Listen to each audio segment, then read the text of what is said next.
katolíckom Poľsku sa ako keby roztrhlo vrece s pedofilnými prípadmi. Posledným z nich je prípad mladého muža z poľskej Lodži, ktorý mal údajne obťažovať iba 14-ročného chlapca. 43-ročný muž si mal údajne chlapca odchytiť ešte v pondelok a zatiahnuť ho do bočnej uličky, kde ho navádzal na sex. Ponúka chlapcovi nejaké drobné peniaze za sex. Našťastie si to všetko všimla ochranka, ktorá muža zadržala a odovzdala ho polícii. Je obvinený z pedofílie.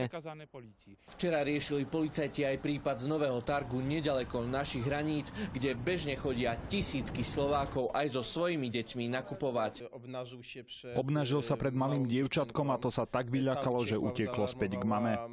Muža polícia zadržala prakticky na mieste činu. Medzi tým údajne stihol obťažovať ešte jedno dievčatko. Deti sa s celou traumou vyrovnávajú údajne dobre. Drastický zážitok má za sebou ale aj 7-ročné dievčatko z Myslovíc.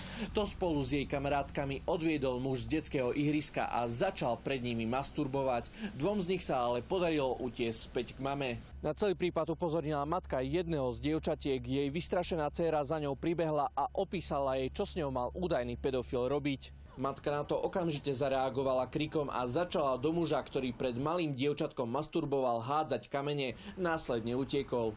Dievčatko vypočul súdny psychológ, vytvorili sme podobizeň muža a začali sme po ňom pátrať. Všetkým páchateľom, ktorým sa preukáže vina, pritom v Poľsku za pedofíliu hrozí 5-ročný trest. Z Poľska Peter Dzuria, televízia JOJ.